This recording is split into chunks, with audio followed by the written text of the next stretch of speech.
O estudo da natureza se baseia na observação de fenômenos, em inglês, que procuravam explicar tais fenômenos. Surgem as primeiras noções sobre o conceito de funções. Já no século XVIII, matemáticos começam a utilizar o termo função para designar aqueles valores resultantes de operações entre variáveis e constantes. Na física, durante o movimento de um corpo em queda livre, a velocidade é função do instante de tempo considerado. Na química, o volume ocupado por uma dada massa gasosa é função da temperatura em que se encontra. Na economia, o lucro obtido por uma empresa é função do custo que ela tem na mercadoria. O conhecimento das funções que regem esses fenômenos permite que se façam previsões e correlações entre as variáveis envolvidas. Iniciaremos o estudo das funções analisando os seguintes tópicos. Observe: o conceito de par ordenado, a definição de produto cartesiano, o que vem a ser uma relação binária e a definição de aplicação ou função. Par: todo conjunto formado por dois elementos. Na teoria dos conjuntos, a ordem não importa, e o conjunto formado pelos pares 1, 3 é igual ao conjunto formado pelos pares 3, 1, pois possuem os mesmos elementos.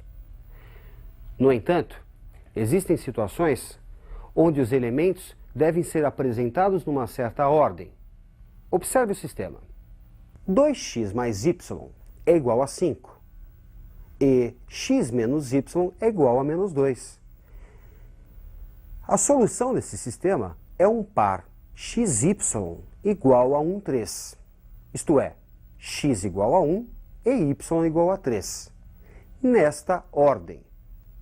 O par ordenado 3, 1 não é a solução desse sistema. E o par 1, 3 é diferente, portanto, do par 3, 1. Geometricamente, marcando 1 no eixo x e 3 no eixo y, temos a representação geométrica da solução do sistema. Um ponto. Observe que o par 3, 1 tem uma outra representação, um outro ponto. Você aprendeu as operações de união, intersecção e diferença de conjuntos. Vamos definir agora uma nova operação, o produto cartesiano de A por B. Observe os conjuntos. O conjunto A, formado pelos elementos 1, 2, e o B, formado pelos elementos 11, 12 e 13. Que pares ordenados podemos formar tomando-se um ponto em A e outro em B? Tomando-se um elemento em A e outro elemento em B. São eles: o par 11, 12, 13, se partirmos do elemento 1. 11, 12, 13, se partirmos do elemento 2. Esse conjunto de pares ordenados é o que a gente chama de produto cartesiano de A por B. Portanto, o produto cartesiano nada mais é do que um conjunto formado por pares xy, pares ordenados, onde o x pertence a A e o y pertence a B. Retomando o exemplo, vamos construir dois subconjuntos a partir do produto cartesiano. Observe. O subconjunto R1, formado pelos pares 11 e 12, pares onde o y é igual ao x mais 10 unidades. E um outro subconjunto R2, formado pelos pares 11, 12 e 13, pares onde o x é igual a 1. Subconjuntos, a exemplo de R1 e R2, são chamados de relação binária de A por B. Relação binária: todo subconjunto de um produto cartesiano. Agora, estamos prontos para definir função. Se numa relação binária, cada elemento de A se associa a um único elemento de B, temos uma aplicação ou função. Observe na tela. A notação usada é a seguinte: f é uma função de a em b que associa a cada x pertencente a um único y pertencente a b. Dizemos que y é igual a f de x, isto é, y é uma função de x. Vejamos alguns exemplos.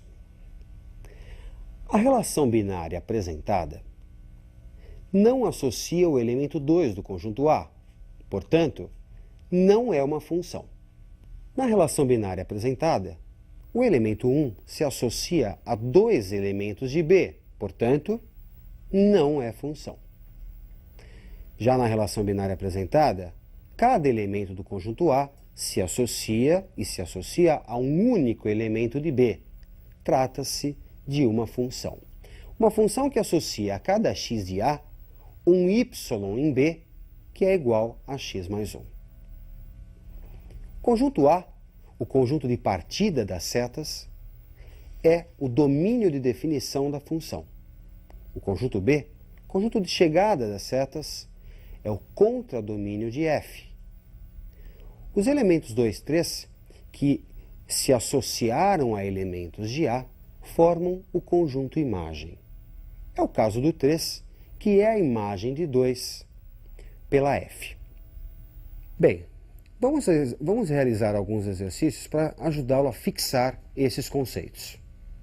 Dado os conjuntos A formado pelos elementos 2, 3 e 4 e B formado pelos elementos 1, 2, 3, 4, 5 e 7, determinar a relação binária f formada pelos pares x e y, tal que o y é igual a 2x menos 1. O esquema de flechas para f, o domínio, o contradomínio e o conjunto imagem de f.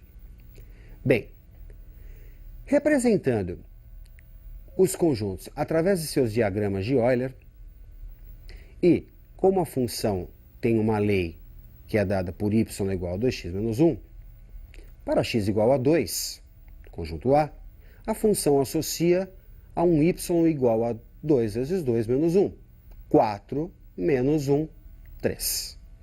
Já para x igual a 3, a função associa um y que é igual a 2 vezes 3 menos 1, 6 menos 1, 5. Para x igual a 4, y é igual a 2 vezes 4 menos 1, 8 menos 1, 7. O conjunto A, conjunto de partida das setas, é o domínio da função. Conjunto B, conjunto de chegada das setas, é o contradomínio de f. Os elementos 3, 5 e 7, imagens do 2, do 3 e do 4, respectivamente, formam um conjunto, o conjunto imagem. Ok? E a função f fica, portanto, definida pelos pares 2, 3, 3, 5 e 4, 7.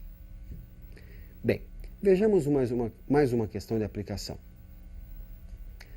Qual o domínio da função f de A em R, com A contido em R, tal que f de x é igual a 1 sobre a raiz quadrada de x menos 3?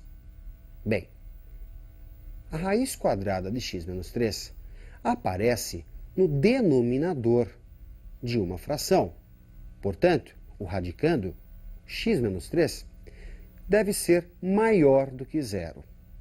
A raiz quadrada sozinha, raiz de x menos 3, é um número maior ou igual a zero. No entanto, por aparecer no denominador da fração, e você sabe, primeiro mandamento da matemática, não dividirás por zero, você vai ter, para x menos 3, apenas maior que zero.